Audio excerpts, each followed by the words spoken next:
तुमच्या सर्वांचं मी आणि राजन आणि आमच्या सगळ्या टीमच्या वतीने स्वागत करतो. गेल्या वर्षीपासून पुणे बुक फेअरमध्ये काही वेगवेगळे कार्यक्रम घेण्याची सुरुवात ही करण्यात आलेली आहे आणि त्याच्यामुळं पुस्तकं बघता बघता वैचारिक मेजवानी, संगीताची मेजवानी, हास्याच्या संदर्भात काही असं सगळं आपण करत आहोत. काल उद्घाटन झाल्यापासून 2 कार्यक्रम झालेले आहेत. काल संध्याकाळी डॉक्टर श्रीपाल सबनीस यांची मुलाखत सुनीताराजे पवार यांनी घेतली. आज सकाळी इंग्रजी लेखक जे आहेत त्या लेखकांच्या मुलाखती या ठिकाणी घेण्यात आल्या. आज आत्ता डॉक्टर सदानंद मोरे जे महाराष्ट्र राज्य साहित्य संस्कृती मंडळाचे अध्यक्ष आहेत, त्याचबरोबर अखिल भारतीय मराठी साहित्य संमेलनाचे माजी अध्यक्ष आहेत आणि त्यांच्याबद्दल आपण जेवढं सांगू तेवढंच कमीच आहे. विशेषतः पुणेकरांना त्यांची माहिती आहेच, परंतु महाराष्ट्राचं आणि मराठी माणसाचं मत हे महाराष्ट्रातच नव्हे तर देशातच नव्हे तर जगामध्ये वेगवेगळ्या पद्धतीने सांगणारं हे अतिशय मोठं व्यक्तिमत्व आहे. जी काय हाताच्या बोटावर आपण म्हणू हे व्यक्तिमत्व असेल त्यातलं व्यक्तिमत्व म्हणजे डॉक्टर सदानंद मोरे. म्हणजे मला अगदी असा आनंद वाटला की 2 दिवसापूर्वी अफगाणिस्तानाच्या संदर्भामध्ये त्यांनी दिलेली माहिती की आपल्याला आपण भारतीय म्हणून आपल्याला अभिमान असतो आहे. आपल्याला अफगाणिस्तान कैकेयी वगैरे या दृष्टिकोनातून माहिती आहे महाभारतामध्ये, परंतु अफगाणिस्तानमध्ये आपल्या हिंदू राजांनी तिथं जो झेंडा रोवला होता 1915 साली भारताचा, तर त्या गोष्टी त्यांनी सांगितलेल्या आहेत. आणि मला जास्त ते भावलं कसं तर मी विशेषतः नेताजी सुभाषचंद्र बोस यांच्यावर त्यांच्या विशेषतः त्यांच्या सहकार्यांवर बरंच लिहितं आहे, त्यांनी विशेषतः काहीच बोललेली आहे. आणि मला आश्चर्य असं वाटलं की आजचं सिंगापूर, मलेशिया, ब्रह्मदेश या सगळ्या भागातले सैनिक हे आझाद हिंद सेनेमध्ये तुमचे सैनिक नव्हते तर महिला पण होत्या. आणि विशेषतः मणिपूरमध्ये आपल्या भारत देशाचा पहिला तिरंगा जर फडकवला असेल तर तो आझाद हिंद सेनेच्या फौजीने फडकवला. म्हणजे थोडंसं वेळेमध्ये फरक झाला असं म्हणून, म्हणजे जर्मनीहून जपानमध्ये म्हणजे नेताजी आले 93 दिवस त्यांना लागले, पण की ते 2 महिने समजा आधी आले असते तर आणखी चित्र आपल्याला तर हे सगळं आपल्याला माहिती पाहिजे. आणि अशा एका मोठ्या साहित्यिकाची आज जी मुलाखत होणार आहे ती नक्की तुम्हाला असं वाटेल की अरे वा, आपल्याला ही मुलाखत आज अतिशय वेगळ्या पद्धतीची ऐकायला मिळालेली आहे. त्याची मुलाखत घेणार मी विनोद कुलकर्णी पुण्यनगरीचे संपादक आहेत, सातारा एडिशनचे विशेषतः लेखक आहेत. त्यांचं पासी नर्डेकरांच्यावरचं पुस्तक आता येत आहे, किंवा जी बँक त्यांनी वाचवली, विशेषतः छोट्या बँकेची मोठी गोष्ट एक पुस्तक आहे की शेवटी कोणतीही संस्था वाचू शकते हे त्यांनी दाखवून दिलं. आणि आज अशी परिस्थिती आहे की आता ती बँकेची शाखा पुण्यात निघते आणि ज्याचा NPA प्रचंड होता तो आता 0% वर आलेला आहे. एवढंच नव्हे तर सातारला ज्याचं साहित्य संमेलन होतं 99, या साहित्य संमेलन सातारमध्ये आणण्यामध्ये त्यांचाच वाटा आहे. त्यांचा वाटा भरपूर वाटाचं म्हणता येत नाही, त्यांचाच वाटा. त्याचबरोबर ते मसापचे महाराष्ट्र मसापची जी पुणेची जी संस्था आहे त्याचे ते कोषाध्यक्ष आहेतच, पण अखिल भारतीय मराठी साहित्य महामंडळाचे पण कोषाध्यक्ष आहेत. आणि विशेषतः त्यांच्या पदार्थ सांगण्यापेक्षा त्यांची धडपड एक असते की मराठी माणूस पुढे गेला पाहिजे, लेखनात असेल वेगवेगळ्या बाबतीत असेल, ही जी धडपड आहे ती महत्त्वाची आणि अतिशय धाडसानी. कारण जे आपण बघतो की धाडस सध्या कमी जात चाललेलं माणूस पाहतो बाबा आपलं काय होईल आपलं काय, धाडसाने एखादी गोष्ट लोकांपर्यंत पोहोचवणं आणि त्यातून समाजाला फायदा होणं हे किती महत्त्वाचं असतं ते त्यांनी दाखवून दिलेलं आहे. कास्ट हे प्रकार आपल्याला कल्पना जगाच्या नकाशावर आलेलं कास्ट आहे, परंतु तिथं जेव्हा कामं चालू होती किंवा कास्टच्या संदर्भात पर्यावरणाच्या दृष्टीने काय पाहिजे हे त्यांनी सांगायचा प्रयत्न केला. पण जेव्हा ऐकत नाही म्हणलं त्यांनी पेपरच्या माध्यमातून जी मोहीम चालवली ती मोहीम बघून त्यांच्या सूचनेप्रमाणे कास्टची ते शेवटी माहिती त्याबद्दल देतील मुलाखत संपल्यानंतर. तर हे असं हे व्यक्तिमत्व आहे की आज मुलाखत घेणार आहे. दुसऱ्या बाजूला प्रमुख पाहुणे म्हणून संदीप सांगळे जे आहेत ते पुणे विद्यापीठाच्या मराठी अभ्यास मंडळाचे प्रमुख आहेत. 800 कॉलेजेसच्या मध्ये ज्या मराठी भाषेचा अभ्यास शिकवला जातो त्याचे ते निवडून आलेले प्रमुख आहेत. त्यांची काही नेमणूक झालेली नाही. आणि नुकतीच काल त्यांची एक मासिक आहे जे शासनाच्या वतीने त्यांची त्या मासिकाच्या अध्यक्षपदी सुद्धा निवड झाली आहे. आणि अशी ही सगळी आज जी मंडळी आहेत त्याच्याबद्दल मला अतिशय आनंद वाटतो. विशेषतः राजन यांची माहिती जे काल नव्हते त्यांना सांगितली पाहिजे. राजन हे साधारणपणे 55 वर्षापूर्वी पुण्यामध्ये आले. 4थीत असताना इंग्रजी माध्यमाच्या शाळेत शिकले, पण मराठीवर अतिशय प्रेम असणाऱ्या व्यक्तिमत्वाने पुणे हा जो महोत्सव आहे ती पुणे जत्रा ही चालू केली. पण चालू करत असताना ते मसापमध्ये आले. त्या काळात ते जना जोगळेकरांना भेटले आणि म्हटले की नुसती पुस्तक जत्रा नको आहे, याला साहित्यिक सपोर्ट पाहिजे आपल्याला. त्याच्यामध्ये चर्चा झाल्या पाहिजे, पुस्तकभाव झालं पाहिजे, विचारमंथन झालं पाहिजे. आणि मसाप गेल्या 25 वर्षापासून या पुणे जत्रेला सपोर्ट करत आहे. या सपोर्टचा हा भाग म्हणजे आता जे 4 दिवस होणारे 8 कार्यक्रम आहेत त्याच्यामधून काहीतरी वेगळं समाजापर्यंत जाईल याची मला खात्री वाटते. मी राजन सरांना पहिली विनंती करतो की सदानंद मोरे यांचं आपण स्वागत करा.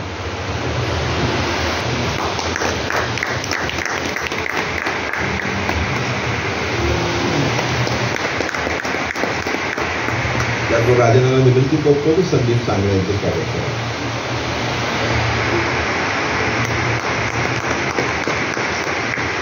राजनाला विनंती करतोय की आपण 2 मिनिटं.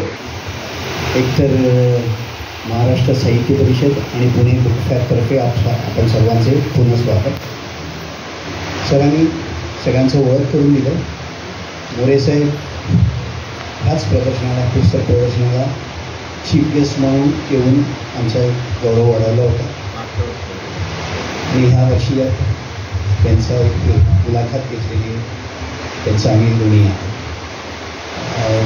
उल्लेख केला होता गना जोगळेकरपासून. काल परवाच मला राहिला ते बोलायचं. गना जोगळेकरपासून विवा कुलकर्णी, माधवी थायपासून आजपर्यंत जोशी साहेबपर्यंत प्रत्येक अध्यक्षांनी आम्हाला त्या प्रदर्शनाला पाठिंबा दिलेली आहे, त्याला सहकार्य केलेली आहे. पूर्ण टीम, महाराष्ट्र साहित्य परिषद पूर्ण टीमने आपल्याला साथ दिलेली आहे. म्हणूनच आपल्याला हे कार्यक्रम करत आला. आणि गेल्या 2 वर्षे आणि आज चिटणीस साहेब आमच्यासोबत आहेत आणि त्याच्यामुळे आज आपला हा कार्यक्रम चांगला पद्धतीने होणार असं अपेक्षा आहे. गेल्या 3 सेशनचा अनुभव मला असं वाटतं की म्हणजे सुरुवातीला असं असतं, पण असं जाता जाता हाऊसफुल ऑडियन्स असतात आणि लोकांना चांगलं वाटते at the end of the session. आज पण असंच मोरे साहेबांचं उपस्थितीत आपलं सेशन चांगलाच होईल. तावडे साहेब आहेत, चांगलं करूया आपण ह्या सेशनला. आणि एवढंच सांगून मी तुमच्याकडे आजचे प्रमुख पाहुणे संदीप सांगळे यांनाही विनंती करतो पण 5 मिनिटं आपल्याबरोबर. मित्र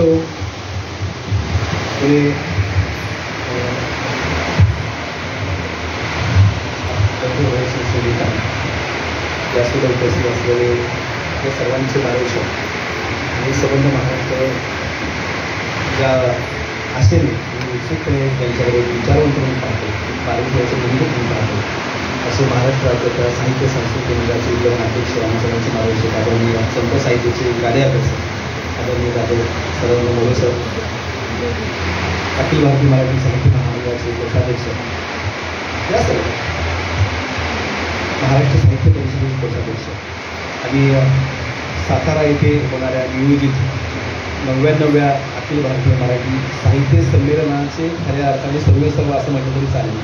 आम्हा सगळ्यांचे मार्गदर्शक आदरणीय विनोदजी कुलकर्णी सर, ज्यांच्या अथक अशा प्रयत्नातून हा महोत्सव दरवर्षी भरवला जातो आणि मराठीवर प्रेम करण्याच्या भूमिकेतून खास वाचन संस्कृती रुजावी आणि वाचन चळवळ खऱ्या अर्थाने जोमानं फोफवली जावी या भूमिकेतून निस्वार्थ भावनेचे कार्य करतात अशी या ग्रंथाचे या प्रदर्शनाचे संयोजन राजन सर त्यांना खंबीरपणे साथ देणार आहेत आणि कुठल्याही साहित्यिक सांस्कृतिक चळवळीला स्वतःहून बळी देऊन पडद्यामागे राहणार असे आम्हा सगळ्यांचे मार्गदर्शक सातारा येथील लोकमंगल ग्रुपचे प्रमुख दुःखलक्ष्मी नागरी सहकारी पतसंस्थेचे प्रमुख पुण्याच्या महाराष्ट्र साहित्य परिषदेचे विद्यमान कार्यवाह आदरणीय श्री चिटणीस सर आणि उपस्थित सर्व रसिक होते. खरं तर मी राजन सरांचं आणि त्यांच्या सगळ्या सहकार्यांचं आपल्या चिटणीस सरांचं मनपूर्वक आभार व्यक्त करतो, अभिनंदन व्यक्त करतो की दरवर्षी अखंडपणे मला वाटतं गेली 23-24 वर्षापासून सातत्याने कुठलाही खंड न पडू देता या पुण्यनगरीमध्ये वाचन संस्कृती रुजावी, वाचन चळवळ जोमाने फोफावली जावी आणि खऱ्या अर्थाने मराठी साहित्य असू दे किंवा इतरही भाषांमधलं साहित्य असू दे साहित्यिक यात्रा म्हणून दरवर्षी नित्यनेमाने हा खटाटोप हा उपक्रम राबवणारे राजन सर आणि त्यांचे सगळे सहकारी या निमित्ताने कौतुक असतात. मित्रो, एकीकडे आपण म्हणतो की वाचन संस्कृती लोक पावत चालली, सोशल मीडियाच्या सगळ्या युगामध्ये डिजिटल या युगामध्ये आपण सगळे मोबाईल वेडे झालेलो आहोत. मोबाईल वेडे होत असताना आपली एकाग्रता नावाची गोष्ट संपत चाललेली, वाचन आपलं संपत चाललेलं की म्हणून नव्या पिढीला आपण काही देण्यासाठी आपल्याला सांगण्यासाठी काहीतरी शिल्लक असायला हवं की नाही, ते कुठून येतं तर फक्त वाचन संस्कृतीमधून येतो. आणि हाच संदेश खऱ्या अर्थानं प्रामाणिकपणे या ग्रंथ प्रदर्शनाच्या माध्यमातून पुण्याला आणि संबंध महाराष्ट्राला जे प्रामाणिकपणे अभ्यास देत आहेत अशी ही सगळी मंडळी. काल मी बघितलं की आदरणीय डॉक्टर श्रीपाद सबनीस सरांची अतिशय सुंदर मुलाखत याच ठिकाणी झाली. संबंध महाराष्ट्राला ज्यांचं एक उत्सुकता असते की मोरे सर बोलल्यानंतर खऱ्या अर्थाने अधिकृतपणे त्या भूमिकेवर शिक्कामोर्तब होतं, पण जोपर्यंत आमचे मोरे सर त्या गोष्टीवर व्यक्त होत नाहीत तोपर्यंत आम्ही सगळे खऱ्या अर्थाने त्याच्यावर विश्वास ठेवत नाही.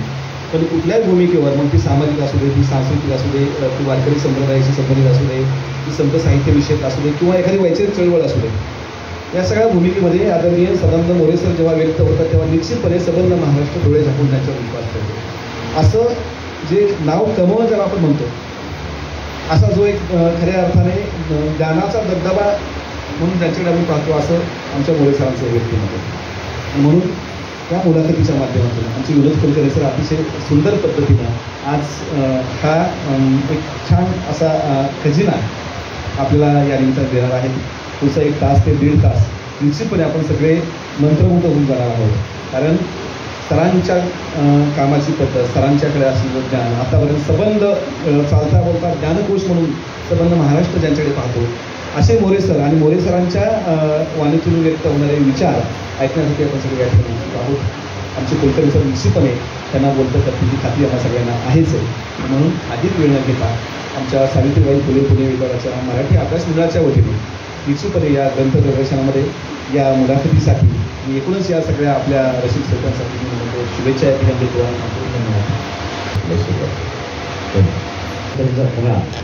आणि महाराष्ट्र साहित्य परिषद पुणे यांच्या वतीने मी प्रथमतः आपल्या सगळ्यांचं स्वागत करतो. आज एका वेगळ्या व्यक्तिमत्वाची मुलाखत घेण्याचा योग त्या पुस्तक जत्रेमधून मला मिळालेला आहे. त्यांची मुलाखत आपण घेणार आहोत. त्यांचा मी स्वतः चाहता आहे आणि महाराष्ट्रातला विचारवंत माणूससुद्धा त्यांचा चाहता आहे. बहुमुखी प्रतिभा आणि त्यातून येणारी चतुरस्र ओळख म्हणजे सदानंद मोरे, म्हणजे एक सर्वसमावेशक भूमिका घेणारा विचारवंत की ज्याला कुठलीही बाजू चिकटलेली नाही, उजवी असो अथवा डावी असो. कारण आज आपण बघतोय विचारवंतांना सुद्धा एक बाजू आहे आणि ती उजवी किंवा डावी आहे. आणि उजवा विचारवंत उजवीकडचे लोक स्वीकारतात, डावा विचारवंत डावीकडचे लोक स्वीकारतात आणि उजव्याला डावा विरोधक मानतो आणि डाव्याला उजवा विरोधक मानतो. अशा वेळेस नेमकी भूमिका कुणाची खरी, कुणाच्या मार्गावरून आपण पुढे गेलं पाहिजे याचा विचार केला तर फक्त सदानंद मोरेंचाच मार्ग महाराष्ट्राला दिशा दाखवू शकतो असं मला वारंवार वाटतं. पण तरीसुद्धा ही मुलाखत घेताना मला असं वाटतं की सदानंद मोरेंचा जन्म कुठं झाला, ते घडले कसे, त्यांनी वाचलं काय, त्याच्यापेक्षा महाराष्ट्रानं कसं पुढं जावं आणि साहित्यानं कसं पुढं जावं या दृष्टीने त्यांची मुलाखत घेणं मला महत्त्वाचं वाटतं. आणि त्यामुळे त्या दृष्टीनंच मी माझ्या प्रश्नांची तयारी केलेली आहे. बहुधा कागद हातात न घेता मी मुलाखत घेतो, पण सदानंद मोरेंची मुलाखत घेताना कागद हातात घेतल्याशिवाय मुलाखत घेणं अशक्य आहे. कारण महत्त्वाचे प्रश्न सुटू शकतात किंवा प्रत्येक शब्दाचा खोलवर अर्थ सदानंद मोरेंनी इतका महाराष्ट्रातल्या कुठल्या विचारवंताला माहीत असेल असं मला वाटत नाही, किंवा माझी जी काही समज आहे त्या समजेप्रमाणे सदानंद मोरे यांचा विचार हा वेगळा आहे आणि तो सर्वसमावेशकतेकडे जाणारा विचार आहे आणि त्यांच्या विचारानेच महाराष्ट्र पुढे गेला पाहिजे असं मला वाटतं. मोरे सर, प्रथमतः धन्यवाद की आपण ही मुलाखत घेण्याची संधी मला दिली. म्हणजे वारंवार आपण भेटत असतो की तुम्ही वक्ते म्हणून येता, कधी आमचा सत्कार करायला येता, कधी आम्हाला मार्गदर्शन करायला येता, तर महाराष्ट्र राज्य कधी सत्कार घ्यायला कधी सत्कार घ्यायला पण येतात. तर अशा अनेक गोष्टींमधून सदानंद मोरे आम्हाला समजतात. आपण लेखक, कवी, नाटककार, इतिहास संशोधक, समीक्षक, प्रवचनकार आहात, पण इतिहास संशोधक ही ठळक ओळख समाजामध्ये आपली रुजत चाललेली आहे, ती सार्थ आहे. पण आपण काव्य, नाटक यासारख्या साहित्यावर काहीसा अन्याय केला किंवा आपल्या हातून कामाच्या ओघात अन्याय झाला असं म्हटलं तर वावगं ठरणार नाही. तर तुम्ही ह्या गोष्टीकडे कसं बघता की ह्याच्यावर तुम्ही अन्याय केला म्हणून बघता तर काल ओघात त्या क्षेत्राकडे बघायचं राहून गेलं म्हणून बघता? धन्यवाद. पहिल्यांदा तुमचे, इथले साहेबांचे, सांगळे सरांचे आणि राजन साहेबांचे मनापासून आभार मानतो आणि सर्व उपस्थित प्रेक्षकांचे, श्रोत्यांचे आभार. कसं आहे की माणसाला त्याच्या आयुष्यामध्ये अनेक गोष्टी कराव्याशा वाटतात, परंतु काही मर्यादा पडतात. म्हणजे एक मर्यादा म्हणजे वेळेची मर्यादा. आपली एक आयुष्य मर्यादा असते. आपल्याला 24 तास दिवसाचे, आपली काही रात्री भाषाच्या वगैरे, तर ही एक मर्यादा काळाची म्हणून असते. आणि दुसरी मर्यादा आपल्याकडं काही प्रकारची शक्ती म्हणूयात, उन्नती म्हणूयात, तिचीही मर्यादा असते.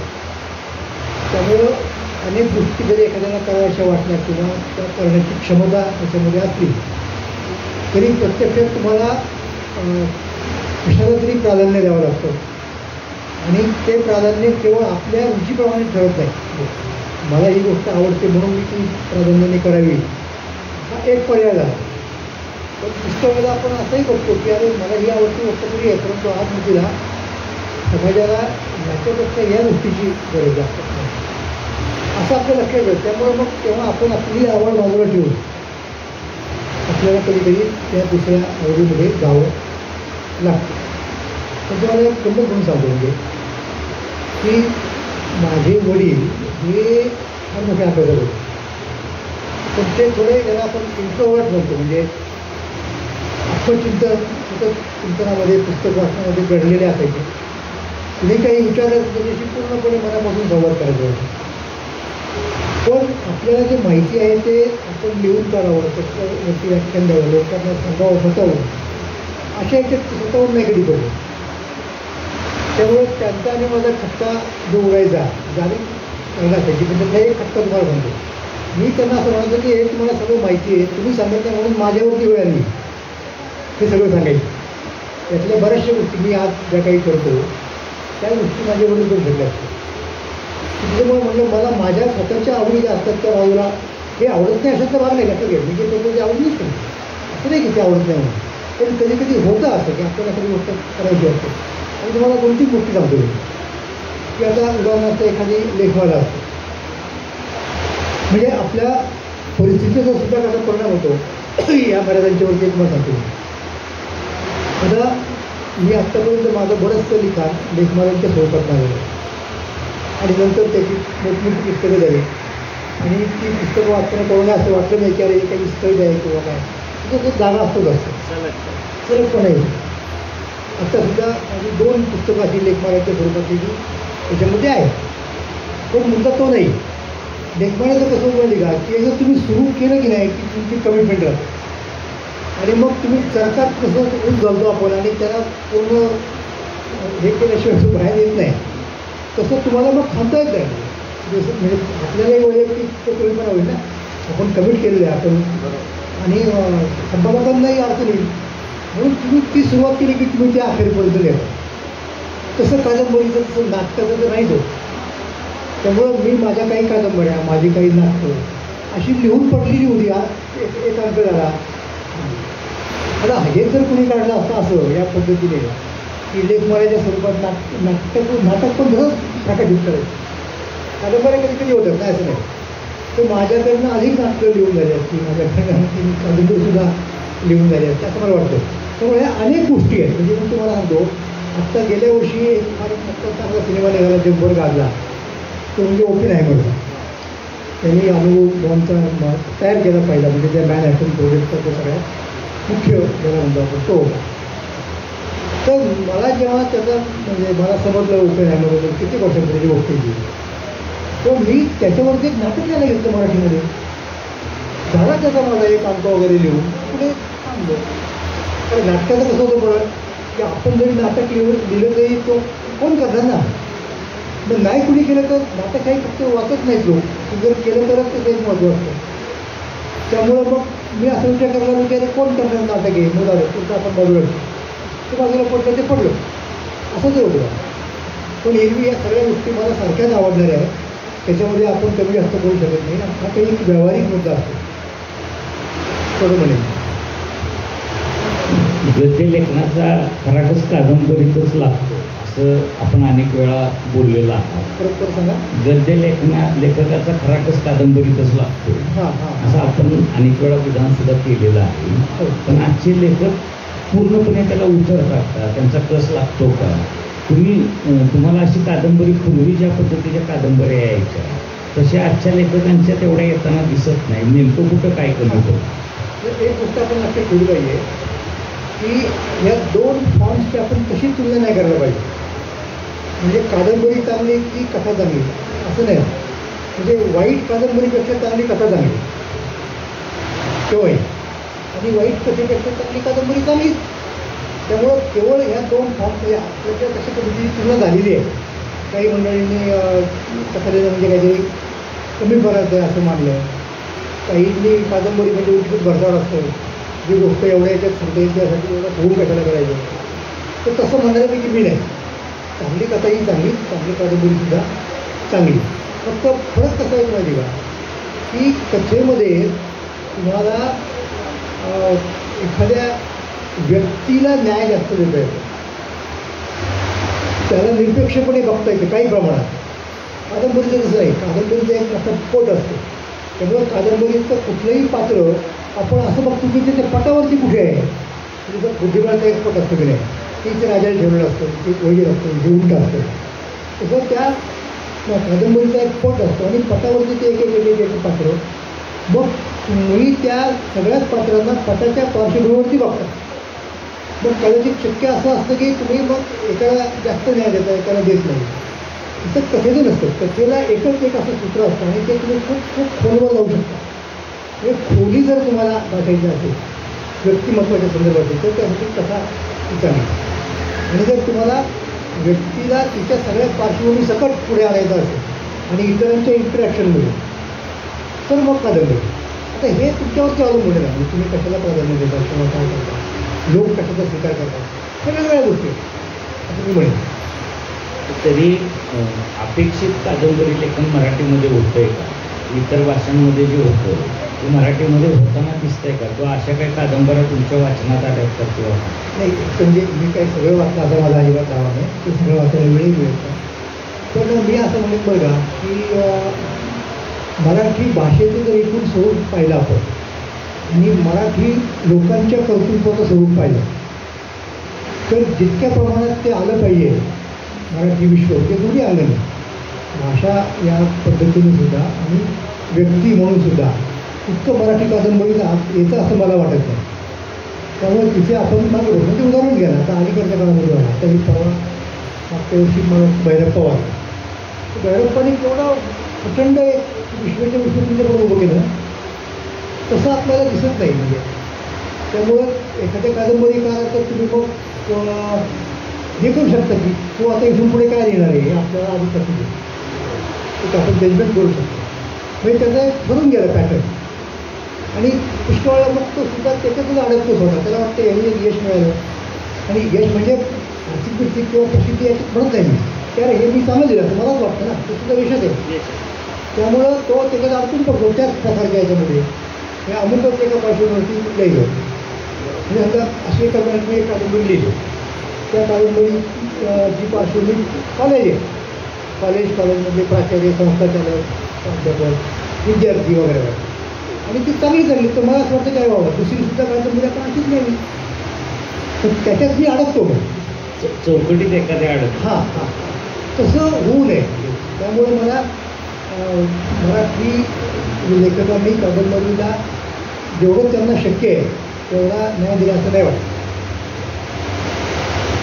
कादंबरीचा विषय झाला, भाषिक आक्रमण सुद्धा आपल्याकडे जोरदार सुरू आहे. अशा काळामध्ये मराठीला अभिजात भाषेचा दर्जा मिळाला, सरकारनं आपलं काम केलं की दर्जा दिला, पण लोकांना ही जबाबदारी पेलवते का? आपला अभिजात दर्जा टिकवण्याची लोकांची सुद्धा जबाबदारी, लोक त्या दिशेने आहेत का? तुमचा दृष्टिकोन कसा आहे समाजाकडे बघण्याचा आणि लोकांची जबाबदारी काय? असं आहे की लोकांच्या पुढे जसा भाषेचा प्रश्न असतो गेला तसा त्यांच्या जीविकेचाही प्रश्न, जगण्याचा प्रश्न. त्याला रोजमर्रा असं वगैरे काहीतरी शब्द एकदम असतो हिंदीमध्ये वगैरे असतो. तर पहिल्यांदा प्राधान्य, आणि हे स्वाभाविक आहे बरं का, हे आपल्याला काही माणसाला पहिल्यांदा जगायचं असतं आणि एक जगण्याची विशिष्ट शाश्वती आल्यानंतर तो बाकीच्या गोष्टींचं बघतो. ती गोष्ट आपण नाकारण्यात काही अर्थ नाही. त्यामुळं बऱ्याच वेळेला होता असं की भाषेचा संबंध तुम्ही तुमच्या जगण्याशी म्हणजे तुमच्या जिवंत असण्याशी तुमच्या कमाईशी लावला. हे मला पण लागतं जगण्यासाठी आणि हे मला या फक्त भाषेपुरतं मर्यादित राहून किंवा या भाषेवरती आपण प्रेम करून मिळेल का असं वाटतं प्रत्येकाला. आणि जेव्हा असं वाटतं तेव्हा मग तो असं म्हणतो की ठीक आहे माझी मातृभाषा आहे, माझं प्रेम आहे, तिच्यावरती आस्था आहे, सगळं आहे, पण त्याने जर माझं भागत नसेल तर मग मला दुसऱ्या कुठल्या तरी भाषेचा आधार घ्यायला पाहिजे. आणि असं जर एखाद्याला वाटलं तर तुम्ही त्याला नाव ठेवू शकत नाही. मग अशा वेळेला सगळ्यांचं मिळून कर्तव्य काय? ह्या मग व्यक्तीचा मुद्दा मांडला. तर सगळ्यांचं म्हणजे त्याच्यामध्ये सरकार आलं, म्हणजे व्यक्तिशः तुम्ही आम्ही सगळे आले, त्याच्यामध्ये वेगवेगळ्या संस्था आल्या. त्यांचं असं कारण माहिती का की आपण कुठे ना कुठे माणसाच्या जगण्याचा आणि माणसाच्या भाषेचा संबंध आपल्याला जोडता आला पाहिजे. आणि तो जोडण्याचं माझं काय म्हणजे पुस्तकं लिहिणं आणि डिक्शनऱ्या करणं वगैरे वगैरे तेवढे पुरेसं नाही होतं. एक फार महत्त्वाचा मुद्दा एक असा माहिती का की माणसाच्या भाषेचा विकास कसा होत माहिती का, तो माणसाच्या कर्तृत्वाबरोबर होतो. कर्तृत्व शून्य लोकांची भाषा वाढत नाही. मराठी भाषा इतकी पुढे का गेली पूर्वीच्या काळामध्ये? त्याचं कारण मराठ्यांचं कर्तृत्व तेवढंच विस्तारलं ना. मराठी उत्तरेत गेले, मराठी दक्षिणेत गेले, मराठ्यांनी तिथे पराक्रम गाजवला, मराठ्यांनी तिथे कारभार पाहिला, प्रशासन केलं, मराठी माणसांनी तिथल्या लोकांची मनसुद्धा जिंकली. त्यामुळं आपोआपच मराठी भाषा ही बहुमुखी झाली. मग जसं जसं तुमच्या कर्तृत्वाचा संकोच होतो ना तसं तुमच्या भाषेचा संकोच होतो. तुम्हाला असं नाही कोण झालं की मी एवढ्या माझ्याकडे डिक्शनरी आहे उदाहरणार्थ, चांगली गोष्ट म्हणजे डिक्शनरी तर काढल्याच पाहिजे, शब्दकोश महत्त्वाचंच आहे भाषेच्या वाढीसाठी विकासासाठी. पण भाषा लोक वापरताना शब्दकोश पाहून भाषा वापरत नाही. लक्षात घ्या, भाषा तुमच्या रोजच्या व्यवहारात तुम्हाला पुढे दिली पाहिजे. म्हणजे मी माझं नेहमीचं उदाहरण आहे आणि ते सगळ्यांच्या परिचयाचं असल्यामुळे मी नेहमी देत असतो. ते कोणतं आहे की आत्ता एक साधा सगळं सोपा मुद्दा आहे की आत्ता संस्कृत तंत्रज्ञान आहे आणि विज्ञान आणि तंत्रज्ञानामध्ये आपण 2 स्तरांच्या वरती कसा मी तुम्हाला साहित्याकडे पण येतो त्यामध्ये एक प्रॅक्टिकल मुद्दा सांगतो. तो मुद्दा असा आहे की अलीकडच्या काळात सगळ्या लोकांना त्या मोबाईलचं व्यसन लागलेलं आहे. तर त्या बऱ्याचशा गोष्टी गरजेपोटी असतात आणि बऱ्याचशा गोष्टी आपण टाळू शकतो असतात अशाही असतात. अगदी तुम्ही जर असं रस्त्याने गेलात ना किंवा एखादं अडचणीचं ठिकाण असलं किंवा बसण्याची जागा असली तर तुम्हाला तरुण मुलं तिथे बसून त्याच्यात डोकं घालून काय करताना दिसतं ना. तिथे गोष्ट खरी आहे. मग आता आपल्या भाषेच्या अभिमानी लोकांना काय वाटतं की प्रत्येक शब्दाला आपल्याकडे प्रतिशब्द पाहिजे. मग आता लोक काय म्हणाले की मोबाईलला प्रतिशब्द दिला पाहिजे. कारण लोकांनी कुणी भ्रमणध्वनी म्हटलं, कुणी चलध्वनी म्हटलं, आनंद आहे. पण मुद्दा तो नाही माझा मुद्दा काय माहिती आहे का, की वस्तू आली कुठनं आली, परदेशात कुठली आली असेल, अमेरिकेतनं आली असेल, इंग्लंडमधून आली असेल, जपानमधून आली असेल, गैरसोय आली. ती तशी नाही आली, ती तिचं नाव त्या भाषेत घेऊन आली. नावाच येत आहे असं नाही झालं की त्यांनी नुसती वस्तू पाठवली आणि सांगितलं की ही असं असं करणार ही वस्तू, तिथं असा असा उपयोग आहे, तेव्हा तिला तुमच्या भाषेतून नाव तुम्ही ठेवा. असं नाही केलं. मोबाईल नावाची वस्तू आपल्याकडे त्याच्या MOBILE या नावासकट आहे आणि आपण तेच नाव म्हणायला लागलो. मी असा प्रश्न विचारतो की तुम्ही का नाही मोबाईलचा शोध लावला, म्हणजे त्या वस्तूचा. मग तुम्ही जर शोध लावला असता तर तिला तुम्ही तुमच्या भाषेचं नाव दिलं असतं आणि मग इंग्रजी लोकांनी चर्चा केली असती की सगळं ध्वनीसाठी इंग्रजी शब्द काय काढायचा. असं होतं का, होत नाही. म्हणजे भाषेचा विकास करण्याचा सगळ्यात महत्त्वाचा मार्ग आपल्या स्वतःच्या कर्तृत्वाची क्षितिज वाढवायची. ती जर आपण नाही वाढवली, म्हणजे आता साधा मुद्दे तुम्हाला साहित्याबद्दल मी बोलून नाही तरी आता साहित्यामध्ये विज्ञान कथा नावाचा एक प्रकार आहे. वैज्ञानिक कादंबऱ्या सुद्धा लिहितात लोक, चांगलं लिहितात, मला त्याच्यामध्ये म्हणायचं नाही. पण तुम्ही जर इंग्रजीमधल्या विज्ञान कथा वाचल्या तर तुमच्या लक्षात येतं की इथे तुम्ही बोलतो आपण का असं होतं, तर तिथं विज्ञान हे असं तुम्हाला दिसतं. औषधिक डिस्कोर्सचा भाग आहे विज्ञान म्हणजे सामान्यपणे. आपल्याकडे कसं होतं का, होत नाही. त्यामुळे तिकडचा शोध इकडे यायला, त्याची चर्चा व्हायला वेळ लागतो आपल्याला. म्हणून मी तुम्हाला सांगतो, चिनी भाषेमध्ये वैज्ञानिक कादंबऱ्या मराठी म्हणजे इंग्रजी भाषेशी टक्कर देतील एवढ्या अशा प्रकारच्या. म्हणजे नाव विसरलं जातं, पण एका कादंबरीचं नाव असं आहे की त्याच्यामध्ये 3 सूर्य. आता ही फॅन्टॅस्टिक कल्पना आहे, इंग्रजीत सुद्धा आलेली नाही. ते प्रवास विज्ञान कथांच्या विज्ञान कादंबऱ्यांचा की कुठला तरी एक ग्रह असतो आणि त्याला ते 3 सूर्यांच्या मध्ये भोवती असं फिरावं लागतं आणि त्याला असंही होतं की आता हे दिसून जर वाढत चाललं तर काय करायचं. म्हणून त्यातलं कोणीतरी इकडे येतं आणि मग त्यांना असं वाटतं की पृथ्वी हा एक चांगला ग्रह आहे, इथे एकच सूर्य आहे, म्हणजे तेवढा तापदायक नाही, तो आपण करू शकतो. मग तिथं कसं येता येईल, मग तिकडचे लोक निघतात तिकडे यायला, मग पृथ्वीच्या लोकांचा आणि त्यांचा काहीतरी सामना होतो. की त्या कादंबरीचा अनुवाद झाला इंग्रजीमध्ये. 3 कादंबऱ्या काय ऐकून आपला 1, 2, 3 तसं आहे का आपल्याकडच्या कुठल्याही वैज्ञानिक कादंबरीचा किंवा कथेचा अनुवाद झालेला इंग्रजीमध्ये. त्यांना जे माहीत नाही किंवा त्यांच्याकडे जी कल्पना झाली नाही ती आपण पुढे आणली तर ती घेतील ना. त्यांच्याकडचं तर आपण आपल्या भाषेत आणलं, आपल्या भाषेतल्या लोकांना माहीत नाही म्हणून ते वाक्य जाणार झाले.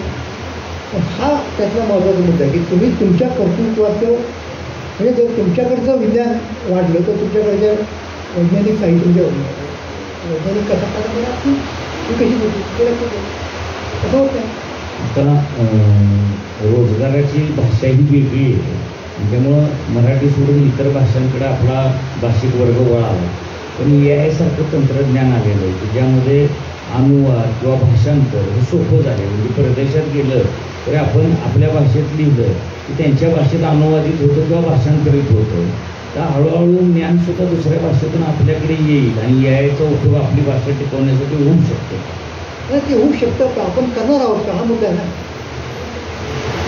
शक्यतेच्या पातळीवरती अनेक गोष्टी तुम्हाला दिसतात की आता छान झालं, आपण जे मला सगळ्या कादंबऱ्यांचा अनुवाद करू मराठीमध्ये, वेळेच्या साह्याने करू, करा ठीक आहे. पण करून वाचणार ऐकतं लोक ते आत्ता जे माणसं करतात अनुवाद प्रत्यक्षामध्ये यायला नव्हे, त्यांना आपल्याकडे किती सोपं आहे असं चांगल्या पुस्तकांना अपेक्षित तर नाही ना. हा तो खरा मुद्दा आहे त्याच्यामध्ये. त्यामुळं नुसतं या येऊन उपयोग नाही. तुम्ही त्याचं काय करणार आहात म्हणजे तर तुम्ही फक्त गेम खेळणार आहात तुम्ही, असं त्याचा भाग येतो. वाचनाचा ओढा कमी झालेला आहे किंवा पुस्तकाच्या दुकानांकडे पाय लोकांची वळत नाही. त्यामुळे पुस्तक विक्रेत्यांनीच लोकांच्या घरोघरी जावं आणि फेरीवाल्याप्रमाणे पुस्तकं विकावीत असाही विचार आपण एकदा मांडला होता. पण पुस्तकाचे दुकानदार ते स्वीकारताना दिसत नाही की समजा लोक आपल्याकडे येणार नसतील तर आपण लोकांकडे गेलं पाहिजे आणि लोकांना ती सवय लावली पाहिजे. मला काय वाटतं की नेमकं अजून काय केलं पाहिजे? अनेक मार्ग असू शकतात. आपला हा एक मार्ग होता की पुस्तकापर्यंत लोक म्हणजे एक मन आहे बघा, बहुतेक ती अरबी भाषेमधून आली असेल की पर्वत मोहम्मदाकडे येत नसेल तर मोहम्मदांनी पर्वताकडे जायला पाहिजे. प्रसिद्ध म्हण आहे. तसं इथे सुद्धा आहे. म्हणजे कशा असतात तुम्हाला मी सांगतो, तुम्ही आत्ताच्या काळात एक प्रथा गेली बरं का, म्हणजे पूर्वीच्या काळामध्ये ख्रिस्ती धर्म जेव्हा इथे आला ना तेव्हा ख्रिस्ती मिस्टरांनी काय केलं की ख्रिस्ताचं जे वाङ्मय आहे म्हणजे ते बायबल आला आणि त्या पण गोष्टी आहेत त्यांचा अनुवाद करायचा मराठीमध्ये. आणि आता तुम्ही सांगा की कसल्या अनुवादाचं दुकान काढलं समजा तुम्ही तर कोण घ्यायला येणार आहे? तर ते बाजारात जायचे, अगदी खेडेगावाच्या पातळीवर सुद्धा, तालुक्याच्या पातळीवर सुद्धा, आणि बाजारात जाऊन उभं राहून प्रचार करायचे. आणि काही पुस्तकं फुकट वाटायचे, काही विकत म्हणजे कमी किमतीत ते सुद्धा द्यायचे.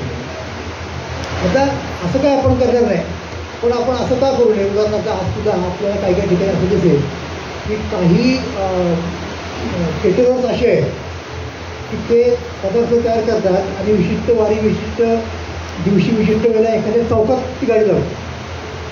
मग ते परिसराच्या लोकांना ते सुखं वाटतं की अरे त्या दुकानात जाण्यापेक्षा आपल्या दारात आलेले मग चला आपण यातून काहीतरी विकत घेऊ. असं काय अर्थ नाही करायला.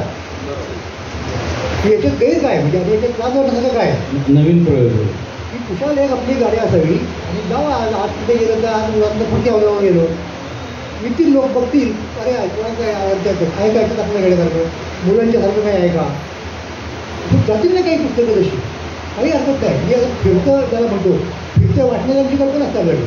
अलीकडच्या काळात खूप प्रदर्शनाची कल्पना निघालेली आहे. गेले काही वर्ष खूप चांगल्या पद्धतीने लोक प्रदर्शनं म्हणजे आता तुम्ही आहात किती अजून हे बनवतात ना. आणखी म्हणजे आपल्या राठोडेकरांसारखे लोक आहेत तर त्याच्या पुढे जाऊन मी असं म्हणेन की खरोखर तुम्हाला काही हरकत नाही. एस टी स्टँडवरची स्टॉल असतो का नाही, रेल्वे स्टेशनचं असतं की नाही, तसं आपल्याला ठराविक दिवशी ठराविक ठिकाणी जायचं, जत्रेच्या गावी सुद्धा जायचं, पुस्तकाचे घेऊन जायचं. हे आपल्याला करता येणं शक्य आहे, त्यात काही गैर नाही. तो सुद्धा तुम्ही कीर्तनकार सुद्धा आहात. कीर्तनाच्या क्षेत्रामध्ये आता उजळपणा आलेला आहे, काय हवं असं आहे. म्हणजे कीर्तनकार हा शब्द सुद्धा अपशब्द किंवा एक वेगळ्या बदनामीच्या दिशेने सुद्धा निघालेला आहे. तर कीर्तनकार किंवा कीर्तनाच्या क्षेत्रात जाताना काही मर्यादा पाळल्या पाहिजे. कारण अजूनही समाजाचा कीर्तनकारांकडे बघण्याचा दृष्टिकोन हा वेगळा आहे. म्हणजे आपल्याकडे मोठी संत परंपरा असल्यामुळं आपल्याला कीर्तनकारांविषयी श्रद्धा आहेत आपल्या, की त्या श्रद्धांना सुद्धा आता छेद देण्याचं काम समाजातून किंवा अतिशय व्यावसायिक प्रवृत्तीनं आता कीर्तन या क्षेत्राकडे बघितलं जातं. तर हा बदल तुम्ही कसा बघता किंवा त्याकडं आता दृष्टिकोन त्यांनी सुद्धा बदलला पाहिजे का? तुम्हाला काय म्हणतं? असं पहा की जसं आपल्याकडे स्टँडिंग कॉमेडी म्हणून स्टँडअप कॉमेडी, तसं काही कीर्तनकार हे त्या पद्धतीचे कॉमेडी कीर्तनकार आणि त्यांची तशी जाहिरात केली जाते. सगळ्यात वाईट कथा आहे आणि त्यांनाही तिथे भूषण वाटतं की आपल्याला असं. मी त्यांच्याबरोबर बरंच बोललेलो आहे, जाहीर बोललेलो आहे, मुलाखती दिलेल्या आहेत वगैरे. मुद्दा तो नाही आहे. मुद्दा काय माहिती का की त्यातला विनोद हा एक भाग झाला, पण ते फक्त विनोदाच्या बाबतीत विनोद करतात म्हणून लोक त्यांच्याकडे जातात हे मला मान्य नाही. लक्षात घ्या. बरोबर. अशा प्रकारचे विनोद हे कीर्तनात करू नये हे माझं मत आहेच, पण केवळ ते तसे विनोद करतात म्हणून लोक तिकडे जातात हे खरं नाही. हे जे कीर्तनकार आहेत ते काय करतात माहिती की समाजाचे आजचे प्रश्न काय आहेत, आजचे ते आज नीतीचे याच्या संबंधी काही कॉमेंट्स करतात आणि लोकांचे प्रश्न आहेत खरोखर. म्हणजे 50 वर्षापूर्वी लोकांचे जे प्रश्न असायचे ना, पण तेव्हाचं जीवन हे इतकं असं कॉम्प्लेक्स म्हणतो आपण त्याला, गुंतागुंतीचं नव्हतं. आता ते झालं, दिवसेंदिवस समस्या वाढायला लागल्या. तर हे काय करतात नेमकं ते घेतात आणि त्याच्यावर काहीतरी बोलतात. तर त्याच्यावर ते बोलतात ते बरोबर बोलतात का किंवा ते उत्तर सांगतात त्याचं नाही, ते उत्तर त्याच्याकडे नसतं, पण ते तिथे बोलतात आणि काहीतरी लोकांना वाचवतं की आपलं काहीतरी सांगतं. आता घरात मुलं मोबाईल वापरतात, हे बरोबर तिथे सांगतात ते बरोबर. मग काय केलं पाहिजे तुम्ही हे सांगतात. आता प्रेम विवाहाचं प्रमाण वाढलेलं आहे, लोक पळून जाऊन लग्न करतात. हा प्रश्न आहे की नाही समाजामध्ये? म्हणजे ते तसं करायला स्वातंत्र्य व्यक्तीने कशाला कोणी नाही म्हटलेलं नाही, पण पालकांची तुम्ही सगळ्यांची तयार झालेली नाही.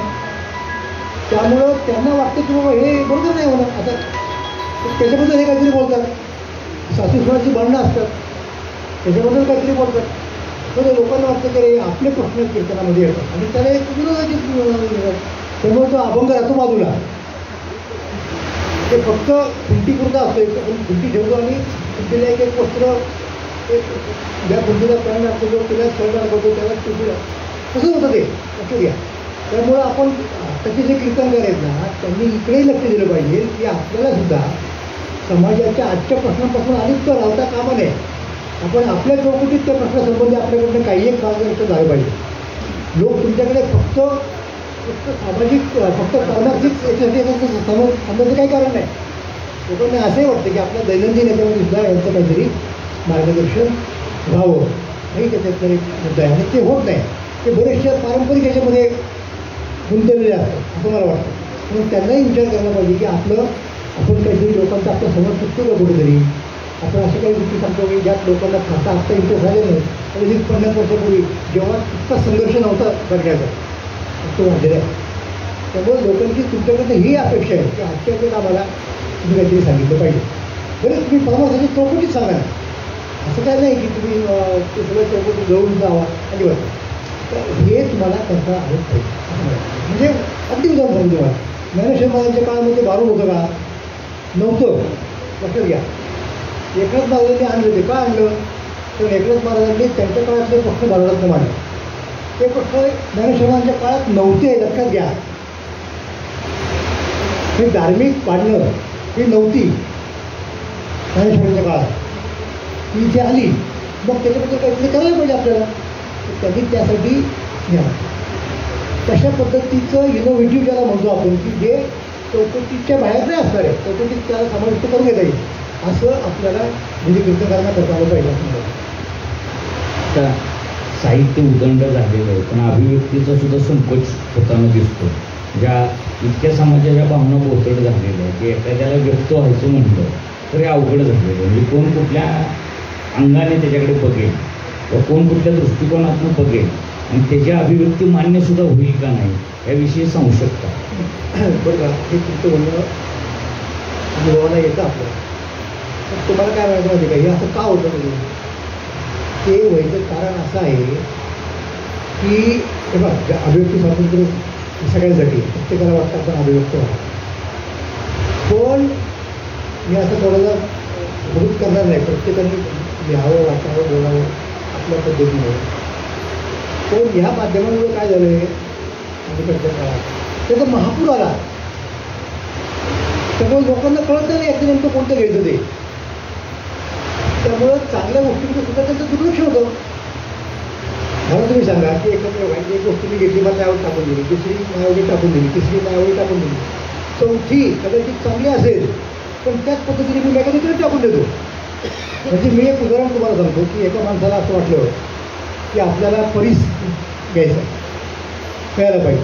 परीक्षेचं असं झालं की सगळं समजलं ना, काय कारण नाही, काम नको, धंदा नको, लोखंड घेतलं त्याला घातलं की झालं सोनं. म्हणून त्यांनी चौकशी करायला सुरुवात केली की परीस कसा असतो, कसा दिसतो. त्या कोणतरी सांगितलं परीस म्हणजे दगडच असतो एक प्रकारचा. त्याला असं एक अमुक सोपं काढलं फक्त निघाला खोला. तो काय करायचा, रस्त्यामधला दगड दिसला की उचलायचा, पासून पाहायचा, हे नाही सोनं झालं, हा परीस नाही, दिला टाकू. असं करता करता 1-2 वर्ष झाली. इतकं त्याला ते यांत्रिक झालं ना, दिसला दगड घे घास नाही सोनं ते टाकून. एकदा त्याला खरोखर परीस मिळाला तरी ते घासलं तिथं सोनं झालं त्याचं कुठं लक्ष आहे. तो दिलं टाकून गेला पुढे. 2-4 वेळेला ते दिलं पाहिजे. एक म्हणून म्हणलं हो बाबा ते लोखंडाचं पुढं सोन्याची काम घेऊन कुठं चाललं तुम्ही, लोक भीतीने तुमच्याकडे इसपून. अरे सोनं झालं म्हणजे याचा अर्थ काय की कुठल्या तरी मागं टाकून दिलेल्या दगडापैकी एक सोनं होतं.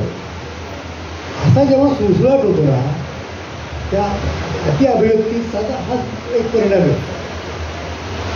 म्हणजे समजा एक विषय आहे, एक विषय आहे तुमच्याकडे, त्याच्यामध्ये घडीभर समजा की माझी एक तज्ञता आहे समजा तर मी त्याचं काहीतरी बोललो पण त्याचबरोबर 10 लोक असे आहेत की ज्यांची तज्ञता नाही तेही बोलले.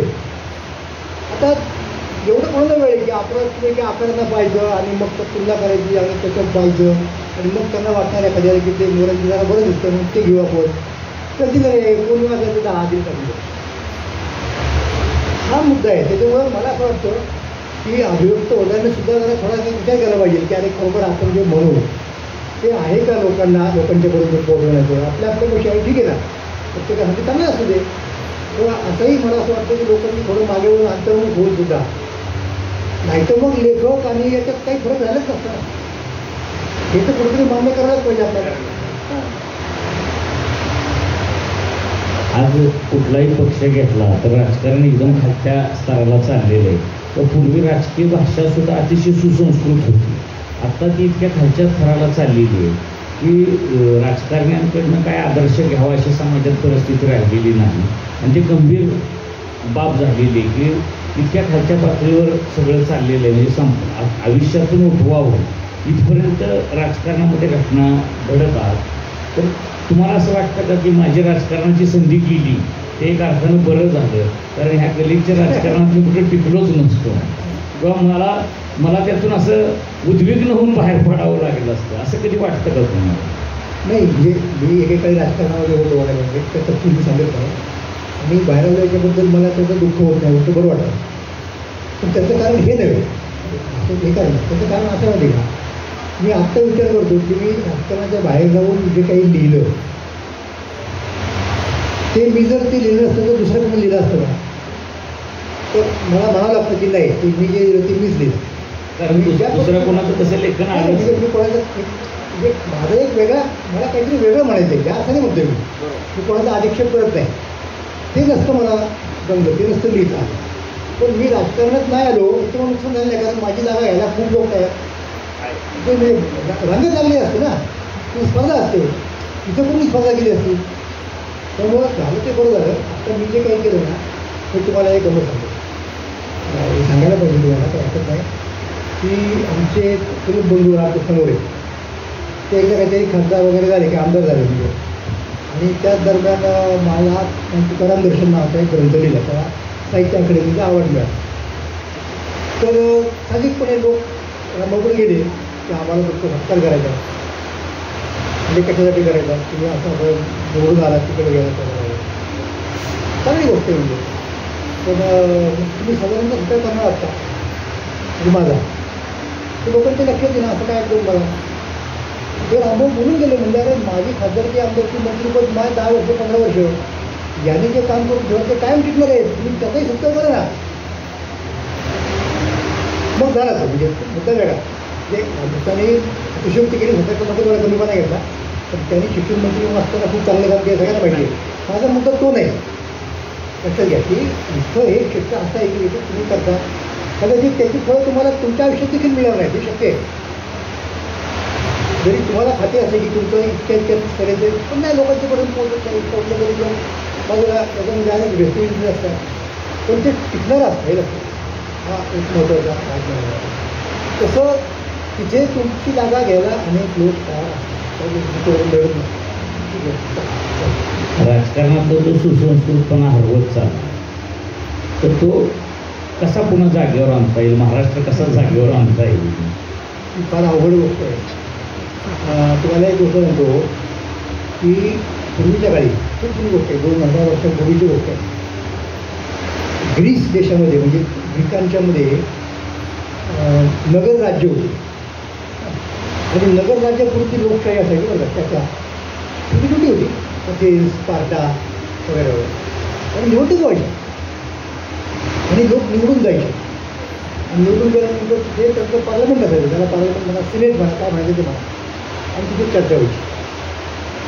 आता त्या सिनेटच्या लोकांनी राजकीय भाषण कसं करावं याचे वर्ग घेतले जायचे. आणि एक प्रसिद्ध मनुष्य आहे त्याचं नाव आयसोक्रेटस. तर आयसोक्रेटसनी अशा उत्तम भाषणांचा एक संग्रह लिहिला, तयार केला, मॉडेल स्पीच पॅटर्न ज्याला म्हणतो आपण. आणि तो सगळ्या राजकारणी लोक वाचायचे कंपल्सरी जवळजवळ, की आपल्याला या पद्धतीने बोलता आलं पाहिजे. आणि मग त्या पद्धतीने लोक बोलायचे की जी संस्कृती अशा पद्धतीने आपल्याकडं केलं जातं का राजकारणी लोकांचं.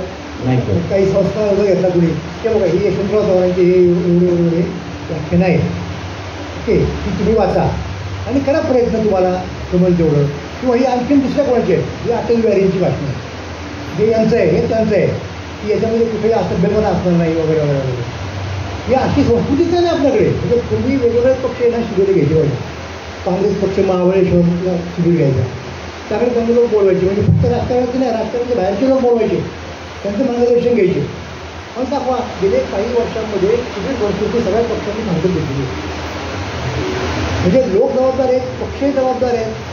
आणि दुसरं कसं होतं, परत हे जे नवीन माध्यम तुमच्याकडे आलेलं तुम्ही सोशल मीडिया म्हणता, त्यामुळं वाह्यात बोलणाऱ्यांचं पटकन दाखवलं जातं, कारण त्याच्यामुळे त्यांचा TRP वाढतो.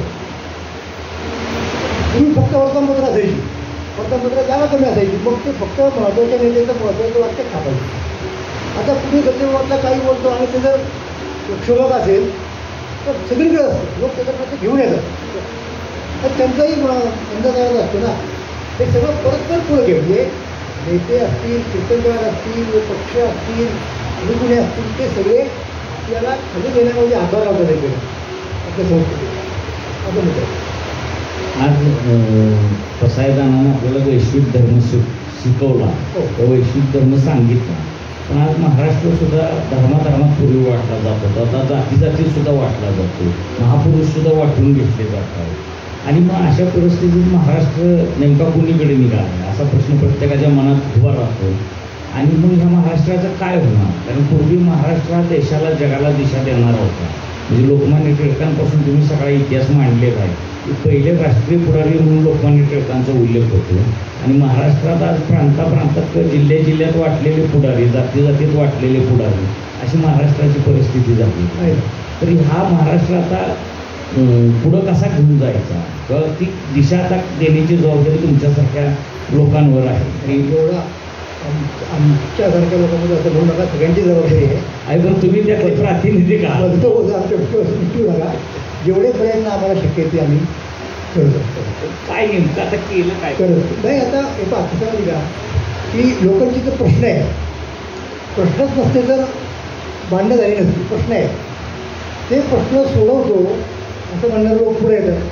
आणि ते प्रश्न सोडवण्याचा सगळ्यात सोपा मार्ग होतो त्यांना वाटतो, तो म्हणजे जात, तो म्हणजे धर्म. मग या पद्धतीने जर लोकांना ते सांगायला लागले तर लोकांना ते खरं वाटतं. म्हणजे सोपं आहे ना. म्हणजे बाकी मला काहीच करायला नको, मी फक्त जातीचा आसरा घेतला की मी पुढे जाईल, मी फक्त धर्माचा आसरा घेतला की मी पुढे जाईल, अशी भावना लोकांच्या निर्माण होते. तेव्हा हे सांगायची गरज आहे लोकांना. काय सांगायची गरज आहे? मी सांगत आहे, मी असं सांगतो की उदाहरणार्थ आत्ताच्या जगापुढं आणखी 10-15 वर्षांपासून काय राहणार आहे म्हणजे की मुळात माणसांच्याच नोकऱ्या आहेत, राहतील की नसतील हा प्रश्न आहे. मग त्या माणसाचा आणखीन कोणाला द्यायचा हा फार पुढचा मुद्दा झाला. आर्टिफिशियल इंटेलिजन्स किंवा कृत्रिम बुद्धिमत्ता याच्यामुळं माणसांना काम करायला स्कोपच राहणार नाही, नोकऱ्याच राहणार नाहीत तुम्हाला, अशी परिस्थिती येणार आहे. तर तो खरा जास्त महत्त्वाचा प्रश्न आहे. तिथं तुम्ही काय करणार आहात त्याच्याबद्दल तुम्ही चर्चा करा, कशी धोरणं आखा, कशा प्रकारचे विचार तिकडे सुरू झाले पाश्चात्य देशामध्ये.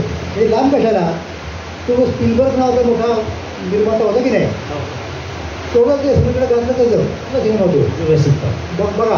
आणि त्यांनी त्याच्यामध्ये उपयोग केला या तंत्रज्ञानाचा. त्यांनी परवा सांगितलं की हे नको आता तंत्रज्ञान.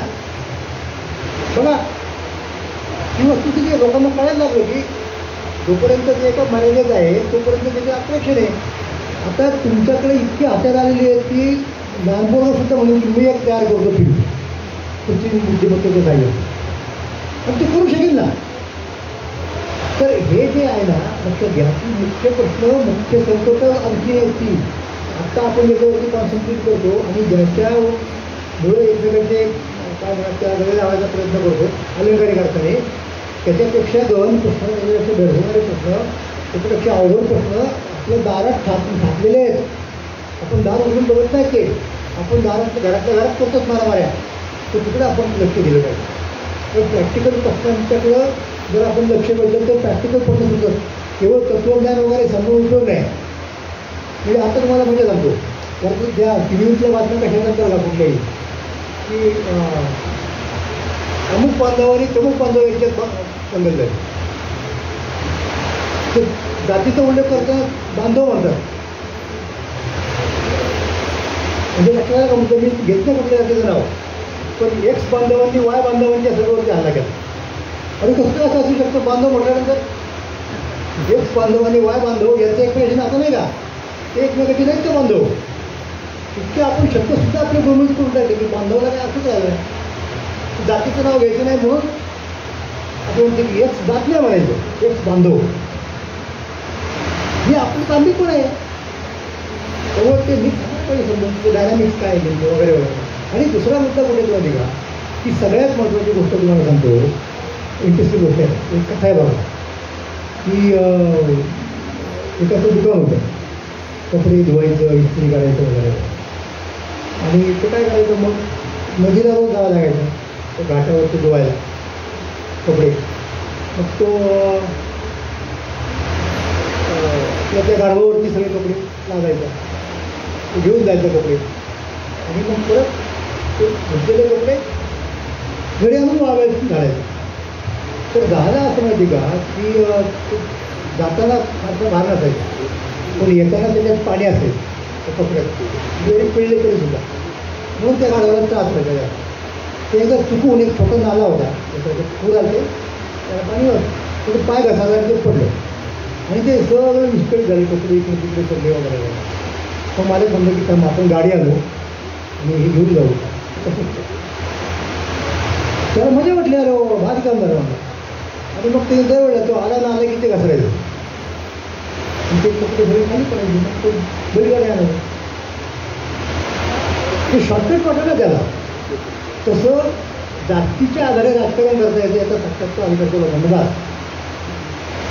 आणि की ही फार जुनी संस्था आहे आपल्याकडे, पण तिची काहीतरी तिच्या नावाने काही म्हणालं वगैरे वगैरे ती गिरी पाहिजे अंमत करणं. वास्तवात तसं झालेलं नाही अजूनपर्यंत. झालं तर फार चांगलं होईल, जेवढं लवकर होईल तेवढं चांगलं. पण वस्तुस्थिती अशी आहे, म्हणजे जातीतल्या पुढाऱ्याच्या वरती जातीतल्या आंदोलनाचे जास्त विश्वास नाही त्यांच्यापेक्षा. हे वस्तू आपण मान्य केलं पाहिजे. काही कारण असेल, चुकीचं असेल, पण हे आहे. आता याच्यावरती काय तुम्हाला कळला, कसा विश्वास संपादन करायचा एका जातीच्या माणसाने दुसऱ्या जातीच्या, त्यासाठी तुम्हाला काहीतरी करावं लागेल. आणि ते आपण करत नाही. आपण उलट ते म्हणजे उलट मी असं म्हणत माहिती का की ते बाळासाहेब भारतांच्या भाषेत सांगतो मी, ते फार चांगलं सांगायचे की पूर्वीच्या काळामध्ये दोन असे व्यवहार असायचे की त्याच्यावरती जात अवलंबून असायची. की ते गेले की लोक म्हणतील की आता जात संपली, कोणते कोणते एक कृती व्यवहार आणि एक बेटी व्यवहार. म्हणजे लग्नाच्या संदर्भात आपल्या जातीच्या मध्ये लग्न करायचे. आणि कृती व्यवहार म्हणजे खायचं बरोबर बसून खायचं, ते सुद्धा पूर्ण असायचं, वेगवेगळ्या पंक्ती असायच्या. तर बाळासाहेबांनी ते आणखीन एक व्यवहार आणला अलीकडच्या काळात, तो म्हणजे पेटी व्यवहार. म्हणजे मतदान. तो पेटी व्यवहारामध्ये जात येते. म्हणजे कदाचित पेटी व्यवहारात येत नसेल राज्य काळात खूप प्रमाण वाढलं आंतरजातीय व्यवहारांचं. हे तर काय आपण कुठल्याही हॉस्पिटल बद्दल काही करतो तेही प्रमाण वाढलं, पण पेटी व्यवहार हा दोघांपेक्षा वाढला झाला, ही गोष्ट खरी आहे. आणि त्याच्यामुळे आपण त्याचं बरंचसं श्रेय हे राजकारणाला जातं हे मान्य केलं पाहिजे. मुलाखतीच्या शेवटाकडे येतो की तुम्ही आत्तापर्यंत ज्या साहित्यकृती लिहिल्या त्यावर तुम्ही समाधानी आहात, आणि त्यातली तुम्हाला तुमची उत्कृष्ट कुठली वाटते आणि पुढं काय वाटतं? नाही म्हणजे पुस्तक वगैरे असं मी भाव करणार नाही, तुझा भाव करणार नाही. प्रत्येकाला एक काहीतरी वेगळं म्हणायचं असतं. आणि माझ्या संपूर्ण लेखनात तुम्हाला काहीतरी एक सूत्र सापडेल एवढं मात्र मी तुम्हाला सांगतो.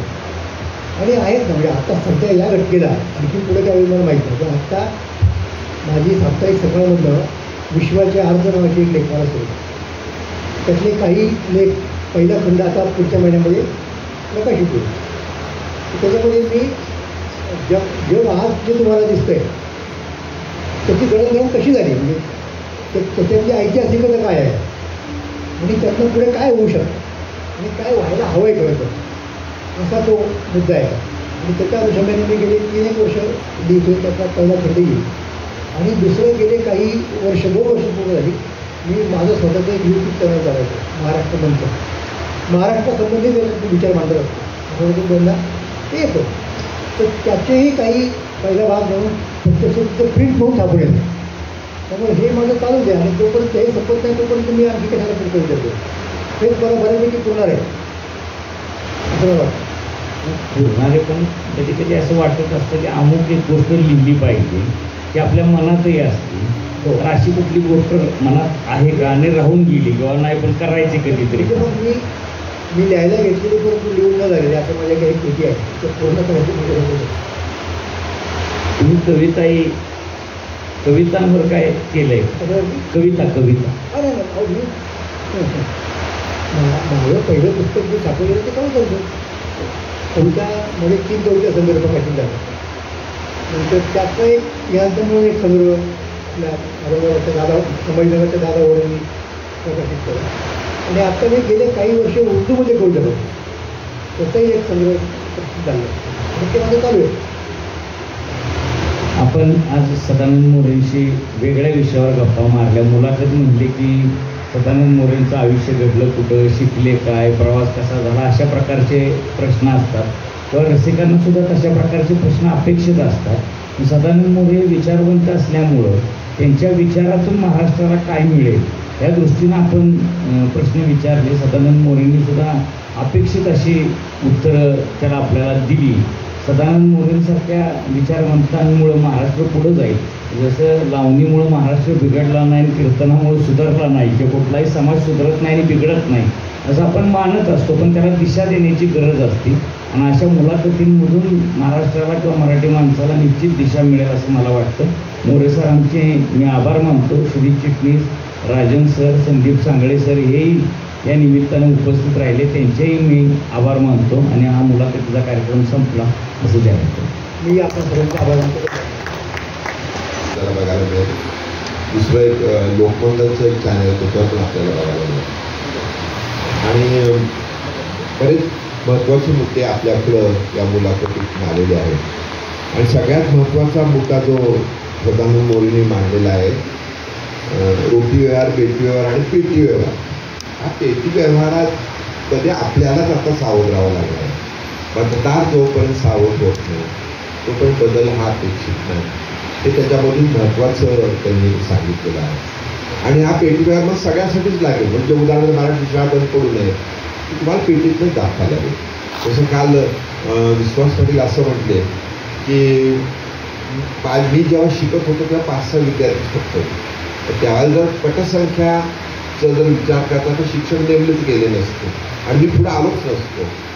तर शासन जर पटसंख्येचा विचार करत नसेल तर आम्हाला त्याला चितपट करावं लागेल असं त्याने एक वाक्य वापरलं जातं. हे मी मुद्दाम का सांगितलं तर सदानंद मोरेंच्या तुकाराम महाराजांच्या अपंगात असेल किंवा त्यांच्या प्रत्येक गोष्टीमधनं अशा गोष्टी अशा येतात की ज्या आपण म्हणतो विचारवंत पण सांगू शकत नाही. परंतु सदानंद मोरेंचे आपण जर वाचलं की छोट्या छोट्या गोष्टी असतात ज्या संतांनी सांगितलेल्या आहेत आणि या सांगितलेल्या गोष्टीतनं त्या पटदिशी माणसाला पटतात. याचा अर्थ असा होतो की किती तुम्ही पुढे गेला तरी सुद्धा विशेषतः मराठी भाषा जी जपली गेलेली आहे तुकाराम महाराजांपासून, ज्ञानेश्वर महाराजांपासून, त्या भाषेतल्या ज्या गोष्टी आहेत आणि शिव्या असतील, म्हणी असतील त्या पटदिशी माणसाला जडशी पुढे नेतात. एखादी स्लोगन अशी असतील की पुढे नेत असते. त्याच्यामुळे हे महत्त्वाचं सूत्र मला आणखी दिसतं ते असं त्याच्या पुढच्या कालावधीमध्ये, कारण हा सगळा जो विनोद कुलकर्णी अतिशय अभ्यासपूर्ण प्रश्न काढलेले होते की त्यांनी मांडणीच अशी केलेली की पुढं काय, तुम्हाला काय, मला चांगली माणसं निवडून यायची तर पुढं काय, चांगला समाज घडवायचं तर पुढं काय, स्वातंत्र्य लढ्याचं महत्त्व आहे तर पुढं काय. हे जे सगळं जे आहे त्याच्या मुलाखतीमध्ये आपल्याला आलेलं आहे. मी या ठिकाणी राजन यांना विनंती करतो की पुणे बुक फेअरच्या वतीने मोमेंटो बुक या ठिकाणी स्वागत करावं. प्रथमतः सदानंद मोरे यांचं स्वागत राजन करत आहेत.